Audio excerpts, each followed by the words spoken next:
Okay, guys, here's a quick video walking you through this second AEQ that you did, hopefully you did, by yesterday, by Friday. As I told you in the post in Google Classroom and in a couple emails, this isn't the exact way that you're going to see the AEQ on Monday. Remember, the one on Monday is going to be worth 7 points. You're going to have to develop a thesis with a line of reasoning to earn 1 point. And then you're going to have to identify two different pieces of evidence, use both of them to support your argument, your claim, and then explain how that they do. We've talked about structure. Nothing has changed there. So this particular AEQ was kind of a condensed version of that. When I first looked at it, I really liked the content of it. I thought this will be a good one. It'd be a good way to review some things from Unit 1. And then I assigned it quickly without thoroughly looking at it. And then only later did I realize that they're not asking you to do very much. They only want you to offer one piece of evidence using one of the documents. But then I thought, nah, we'll stick with it. So don't be misled. This is not the way it's going to look. You're going to be given you're going to be asked to give two pieces of evidence in support of your claim, your thesis. And I'm pretty sure one of them must be from a list of 3 foundational documents. And then the other one, I'm assuming you can use either a different document than the one you used initially, or you can use a concept that you've learned in government that's unrelated to the documents. So, this one was just a mini version. But I don't know that I'll be able to get these all scored in time for the exam on Monday. So what I wanted to do was at least give you some confidence in what you did and just take a couple of minutes to review these documents. So when you read this question, it's really a question about federalism. Yes, they're talking specifically about grants, the 2 major types of grants that the federal government uses to share money, revenue, with the states. Remember these from back in the fall. A categorical grant is that grant that gives money to the states, but usually with a very specific purpose in mind, like tells the states this is how you're going to spend it. And it may have other strings attached. It might have conditions of aid. In order to get this money, you have to do this. It might require matching funds. So states have to put up their own money as well as the money they're getting from the federal government. So categorical grants come with a lot of direction from the federal government. The other type of grant, block grants, are more general, more broad. They usually allow the states to spend them not necessarily on anything they want, although it's closer to that. But normally it's in a very broad policy area. So a block grant might be money for education, but it doesn't say what type of education. It doesn't say how it has to be spent within education. So a state has the flexibility, the freedom to use that money however they wish or whatever way they need as it relates to education. Maybe that's investment in college education. Maybe it's K through 12. Maybe it's developing technology. Maybe it's to invest in developing new curriculum. Maybe it's to build new buildings. Maybe it's safety and security. It's left to the states to decide. So in both cases, the federal government is giving money to the states. With a categorical grant, the federal government has more power over this. They can use this to kind of force the states to do something, act in a way that they want. In a block grant, they're being more deferential towards the states. They're letting the states have more power to spend the money how they want. So really, it's about federalism. It's about who has more power in this situation. So the question asked you to develop an argument on which type of grant best serves the interests of citizens. So it's really saying which of these do you think is better, and especially when it comes to serving the interests of the citizens. Really, if you think about it, this question is kind of just asking you, do you believe that federal power and things being directed by the federal government are better, and then just apply that now to grants? Or do you believe government is best when it leaves more power in the hands of the states? Let states make more decisions, that side of the federalism debate. And again, just apply that to this concept of grants. Now, I will admit these three documents, I think all three, like I said, I like this question because I like the topic. I like that it causes you to review old stuff, and I like that it causes you to think about these documents again. But the more I thought about this question, I thought, all three of these documents seem to favor the block grant argument, that the states should have more control. You can use them, at least two of them, I think, can be used to argue for categorical grants, but it's a little tougher to get there. So that doesn't mean, if you said categorical grants were better, that doesn't mean you were wrong or you couldn't answer this question. Absolutely not. But I want to just use this as an opportunity to remind you, don't worry about your true opinion, or really saying what you think on the exam. I know that sounds crazy, but take the path of least resistance. If you're looking at documents or the things that come to your mind, just suggest you could better support argument A as opposed to argument B. Even though you really believe in argument B, go with the easy one, okay? You don't have to believe this, and no one's going to know ever again. Just do the best you can on the exam and save your principled stand for another time. So to me, although I probably would agree that block grants are the better way to go because I lean towards more authority with the states, I think these documents seem to support that as well. So a quick walk through these documents because I thought it would be helpful to review them. Brutus 1 is the one we spent the least amount of time on. I think I only put a couple things in the notes and touched on it briefly. You can obviously avoid it on the exam even if it's listed, but it's not a tough document, and it's really one that, if it's there, you might want to use it.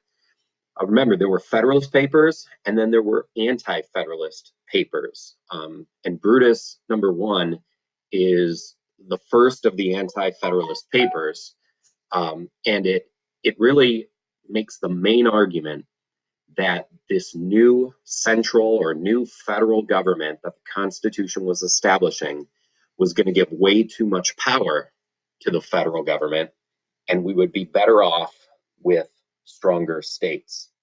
So, Brutus is basically making the argument that the Constitution's dangerous and the new federal government's going to be dangerous. Power has to remain with the states. Brutus, certainly as an anti-federalist, would have opposed the Constitution as a whole. This is a little more specific. He particularly points to the supremacy clause and the necessary and proper clauses as the ones that are going to do this, that are going to give all the power to the federal government and render the states meaningless. But the main idea is Brutus claims that the Constitution will make the central government too strong and it'll undermine the power of the states. So you could, in arguing that block grants are better, say that Brutus would agree with you. He believes that power and decision making, policy making, that should remain with the states, and block grants do a better job of that than categorical grants do. They give more power, more decision making to the states. Okay, so that would be the easy way to use that one. I don't feel confident that I could use Brutus number 1 to argue for categorical grants. It just doesn't seem to work, and I think trying would be a bit of a stretch, and that's possible. If you remember in the first AEQ, if you were arguing that Congress had done more to advance equality of opportunity, how do you use Federalist 78, right? Federalist 78 is all about the courts. Again, I think there's a way you could kind of twist it. You kind of got to, point out that, what Hamilton is arguing is maybe wrong, and therefore this proves that Congress is better. But don't overcomplicate anything on the AP exam. Go with simple ideas. That's what it is. It's a test to see if you've got the basics of government down. So don't get too cute. You don't have time to make really sophisticated arguments, and you usually get yourself in trouble. Okay, so that was Brutus number 1. Your next document was Federalist 51. Now, Federalist 10 and Federalist 51 do have some parallel themes. Madison wrote both of these, and he does repeat himself a good deal in 51. So, know both of these. Certainly know both of these well, because I really think one of them could be a must-know document that they use. But remember that in 51, Madison's main argument is that the thing in the Constitution that is really going to protect us from any sort of tyranny. Remember, the federal government that the Constitution creates is going to have a lot more power. And that power really makes people nervous. And people fear that that power will be used to oppress. So all the Federalist Papers are trying to say, don't worry, it won't. And particularly in Federalist 51, Madison is telling us that the separation of powers, the fact that each of the 3 branches of the federal government will have different powers, and along with it, the checks and balances that allow each branch to kind of combat or limit the power of the other branches, those things, those divisions of power, are what's going to keep the federal government in check. And he actually goes one step further, because he also talks about how federalism itself, the fact that we're not abolishing the state governments, we will have both federal and state governments, and they can check each other. And they have different powers. So separation of powers and checks and balances, not just within the federal government, but separation of powers and checks and balances between the 2 governments is going to protect us from tyranny. Or as my Quizlet here says, this is the best way to prevent the concentration of power. So here, I think you can definitely use this really probably for either of the 2 grants. You could point out that, once again, block grants are better, and Madison might agree, because when the federal government gives this money to the states, it makes it seem like the federal government has a lot of power, but they're letting the states decide how to spend that money. Therefore, it's kind of that separation of powers, or that check between the 2 levels of government. Okay, kind of fits with what Madison is saying. But you could probably also argue Federalist 51 in defense of categorical grants. You could say, while categorical grants might give a lot of power to the federal government, and the federal government might be tempted to use those grants to try to coerce the states. Remember, I think I told you a story back at the beginning of the year about a case where what was it, South Dakota versus Dole, in which the federal government had used a categorical grant where they were going to give the states money for road construction, but they said within that grant that the only way states could get this money is if they changed their drinking age to 21. Now, that did go to the Supreme Court, and the states did lose. Okay, the Supreme Court said that was okay for the federal government to do that because it was their money. But nevertheless, if the federal government is using a categorical grant and maybe trying to encroach on state powers, checks and balances, which is what Madison's talking about in Federalist 51, checks and balances are still there. If Congress passes a law that gives money to the states, but with conditions of aid that are maybe unconstitutional, the president could veto. The court could strike it down. So Madison, Federalist 51 allows you to use big principles, separation of powers, checks and balances, and federalism, and show how they work, okay? So I would use this and say, we don't have to worry. Categorical grants are fine. Madison would agree because the checks and balances that he talks about in the Constitution will prevent a tyranny from occurring, okay? And of course, too, the states can refuse the money. They don't have to accept it. So if the states feel that the federal government is abusing its power with these categorical grants, then turn them down, reject the money, and then you don't have to obey these conditions of aid. Okay, so I think this one works both ways. And then finally, I'm going to go back here because I don't need to show it to you on Quizlet. The last option is the 10th Amendment. And of course, the 10th Amendment is the greatest statement for states' rights because remember, it says that all powers not delegated to the federal government are thus reserved for the states. So all other powers, other than the delegated powers, belong to the states. So obviously that would work well with supporting block grants. The 10th Amendment focuses on the need for the states to have their own powers, their own authority, to be able to act in their own interests, and block grants seem to support that. But you could also use this to defend categorical grants. You could say that what the 10th Amendment is telling us is not just that the states have powers reserved to them, but that there are powers that are delegated to the federal government. There are policy areas that the federal government is responsible for. And so if they're creating a categorical grant and giving money to the states, but it's in an area, a policy area that the federal government does have the authority to make laws on, then there's nothing wrong with that. That's in perfect keeping with the 10th Amendment. It's not a violation of the 10th Amendment. Okay. And again, like I just said a couple minutes ago, if the states feel that this categorical grant is encroaching on their powers, they could always reject the money. They don't have to take it. All right. And states can tax as well. States have the power to tax. 10th Amendment guarantees that they can tax their citizens. They can spend their own money on their own policy concerns. They don't have to take federal money.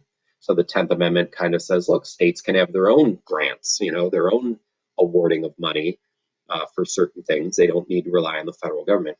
So, the key with all AEQs, as I've said now several times, is pause, take a deep breath, read the question carefully, think about what it's asking you to do, stay focused on what it's asking you to do.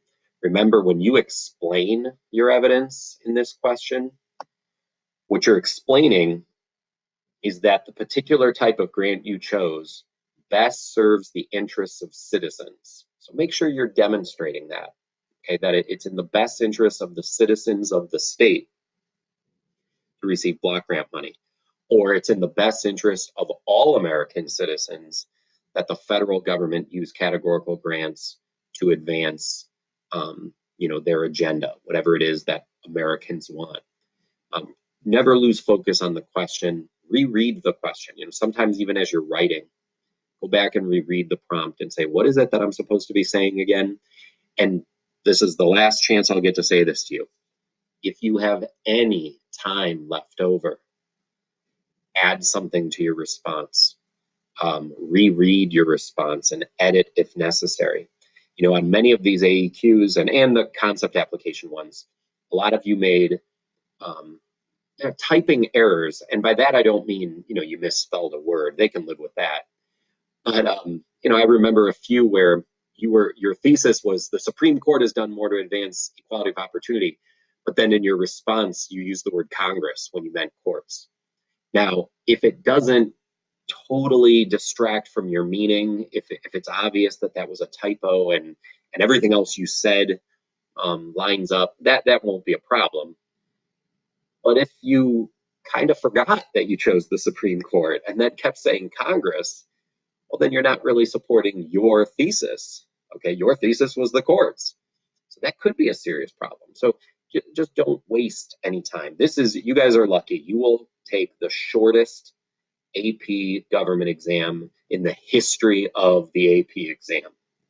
If you can't give 45, 50 minutes of all your energy and effort, then you're going to deserve a lower score. Okay, so read the question carefully, think about the documents, make some notes for yourself, be thorough in your response, talk to that little 3-year-old, explain everything to him in short, simple sentences. Don't be lazy, and you'll be fine. I think you're going to do very well. So I hope this was helpful. This might be all I'm able to give you before before Monday on this. Hope you all did well with it, and then I'll get these scored and in pretty soon, and then we're done. Okay. Good luck Monday.